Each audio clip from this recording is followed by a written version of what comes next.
മാരുതിയുടെ sedan segment വാഹനങ്ങളിൽ ഏറ്റവും കൂടുതൽ യാത്രാ കംഫർട്ട് ലഭിക്കുന്ന ഒരു വാഹനമാണ് മാരുതിയുടെ സിയാസ് എന്ന വാഹനം. ഞാൻ മുമ്പത്തെ പല വീഡിയോയിലും അഭിപ്രായപ്പെട്ടിട്ടുണ്ട്. എൻ്റെ പേഴ്സണൽ ഒപ്പീനിയനാണ്. കാരണം എനിക്ക് ഏറ്റവും കൂടുതൽ കംഫർട്ട് ലഭിക്കുന്ന ഒരു വാഹനം തന്നെയാണ് മാരുതിയുടെ സിയാസ്. അതുകൊണ്ട് സിയാസ് എന്ന വാഹനം നമുക്ക് ഏറ്റവും കൂടുതൽ വാഹനങ്ങൾ സ്റ്റോക്ക് വരുന്നൊരു വാഹനമാണ്. എത്രയും പെട്ടെന്ന് വിറ്റഴിക്കപ്പെടുന്നൊരു വാഹനമാണ്. ഇതെന്താ പരിപാടി? ഇതെന്താണ്? മാന്തോളിയോ? ആഹാ, ഇത് സെയിൽ വിൽക്കാനുള്ള? അത് ശരി. നിങ്ങൾക്ക് സ്കൂളില്ല അപ്പോ? ഇത് എത്ര വില? 130 എത്ര ഉണ്ട് നിങ്ങളടുത്ത്? 6 എവിടെ കിട്ടിയതാ? ഉണ്ടായതാ? രസമുണ്ടല്ലോ, സൂപ്പറാണല്ലോ. എന്റെ പേരെന്താ? ഹാനിസ്. എന്റെ റന്ന. ഇവനോ? നിങ്ങൾ 3 ആളും കൂടി കച്ചവടം ചെയ്യണത്? എത്ര 6 ആള്? 6 കൊടുക്കുക ഡിസ്കൗണ്ട് ഉണ്ടാവോ? ഉണ്ടാവോ? എത്ര ഉണ്ടാവും? 20 റുപ്യ. ഓൾക്ക് കച്ചവടം അറിയാ. ഞാൻ വണ്ടി നിർത്തട്ടെ, എന്നിട്ട് വരാം. ഇങ്ങനെയുള്ള കുട്ടികളെയാണ് നമ്മൾ പ്രൊമോട്ട് ചെയ്യേണ്ടത്. കാരണം വെച്ചാൽ നമ്മുടെയൊക്കെ ഒരു ഇതിന്റെ വിദ്യാഭ്യാസത്തിന് അല്ലെങ്കിൽ നമ്മുടെ ഒരു കാഴ്ചപ്പാടിന്റെ പ്രശ്നം എന്ന് വെച്ചാൽ എപ്പോഴും സാലറി അല്ലെങ്കിൽ ജോബ് എന്നുള്ളൊരു കോൺസെപ്റ്റിനാണ് നമ്മുടെ മക്കൾക്ക് ഏറ്റവും കൂടുതൽ പ്രാധാന്യം കൊടുക്കുന്നത്. ഒരു ബിസിനസ് എന്നുള്ള കോൺസെപ്റ്റിന് നമ്മൾ പ്രാധാന്യം കൊടുക്കൽ വളരെ കുറവാണ്. അപ്പോൾ ഈ വരുന്ന തലമുറയ്ക്കെങ്കിലും നമ്മൾ ഈ ബിസിനസ് എന്നുള്ള കോൺസെപ്റ്റിലുള്ളവരെ വളർത്തിയെടുക്കണം. അത്തരത്തിലുള്ള കുട്ടികളെ പ്രൊമോട്ട് ചെയ്യണം എന്നുള്ളത് എനിക്ക് വളരെ ആഗ്രഹമുള്ള കാരണം നമ്മളെ മക്കളൊക്കെ എപ്പോഴും ഒരു നല്ലൊരു ജോബ് വാങ്ങിക്കൊടുക്കണം, അല്ലെങ്കിൽ ഒരു മേഖലയിൽ നല്ലൊരു സാലറി ഉള്ള ഒരാളെ ആയി മാറ്റണം എന്നുള്ളതിനപ്പുറത്തേക്ക് നല്ലൊരു എന്റർപ്രണർ ആക്കി മാറ്റണം എന്നുള്ളത് നമ്മളൊരു പ്രൊമോട്ട് ചെയ്യേണ്ട കാര്യമുണ്ട്.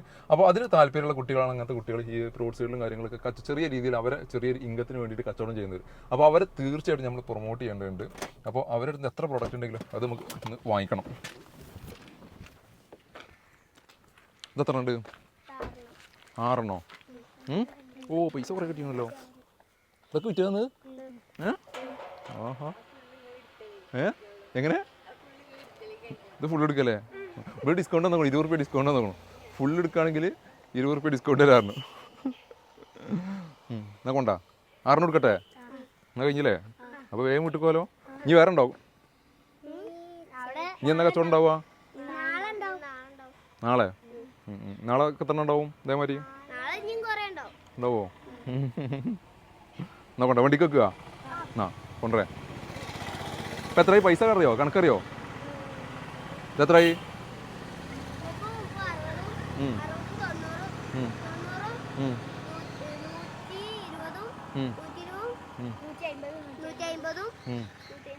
150 എത്ര ക്ലാസ്സിലാ?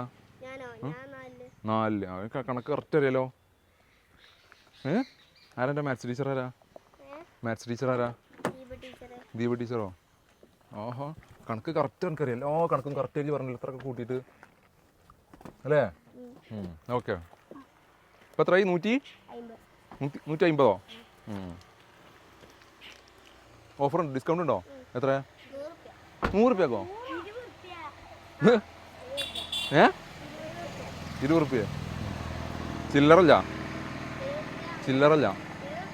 20 റുപ്യ മതിയോ? വെറും 20 റുപ്യ മതിയോ?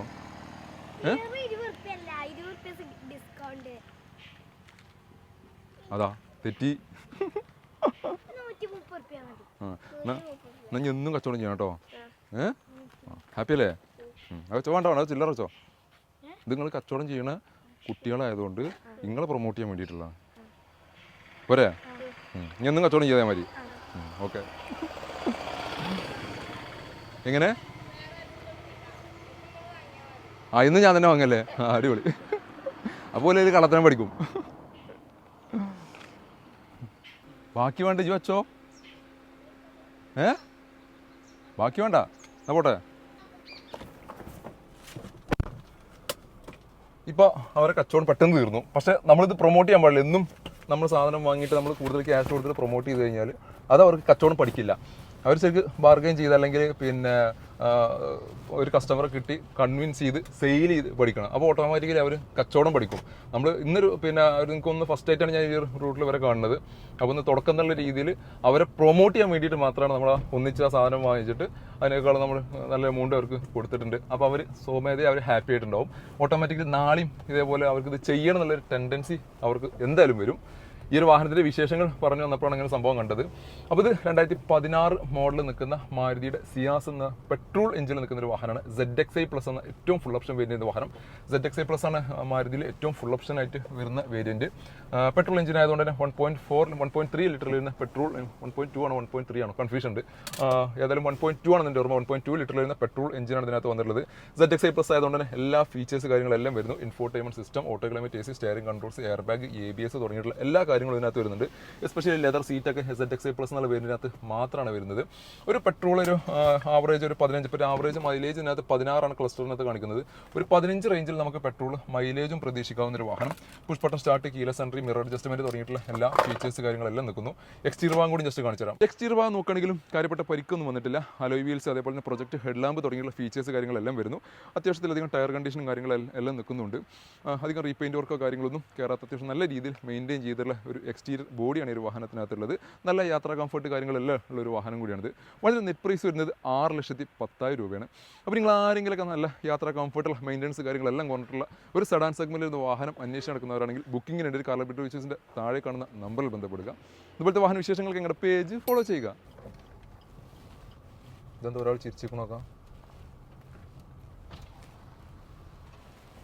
ഇതെവിടുന്നാ മുട്ടായി വാങ്ങിയോ? ആഹാ, എന്നാ കയറാം, വണ്ടി കയറാം, ഇറക്കി തരാം. ഇറക്കി തരാ, കയറിക്കോ, പേടിക്കണ്ടേ. അവിടെ ഇറക്കി തരാം, മേലെ ഇറക്കി തരാം.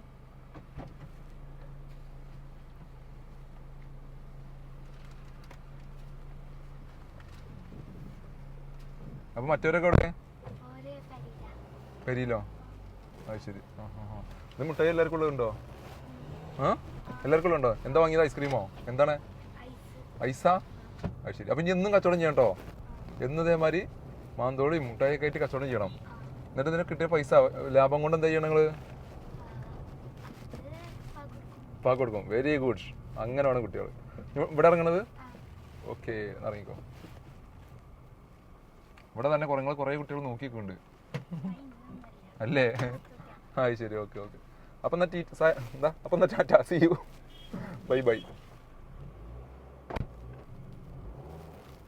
ആ കുട്ടിയുടെ വിഷൻ അടിപൊളിയാണ്. കാരണം വെച്ചാൽ സാധാരണഗതിയിൽ കുട്ടികൾക്ക് തന്നെ അവർക്ക് എന്തെങ്കിലും സ്വമേധ സാധനം വാങ്ങണം എന്നുള്ള ആഗ്രഹത്തിൻ്റെ പുറകെയായിരിക്കും ഇങ്ങനെ കച്ചവടം ചെയ്യുക. പക്ഷേ ആ കുട്ടി പറഞ്ഞത് ഇപ്പാക്ക് കൊടുക്കണം, അതായത് അവരെ ഉപ്പാനൊന്ന് സപ്പോർട്ട് ചെയ്യണം അല്ലെങ്കിൽ സഹായിക്കണം എന്നുള്ള മൈൻഡാണ് കുട്ടികൾക്കുള്ളത്.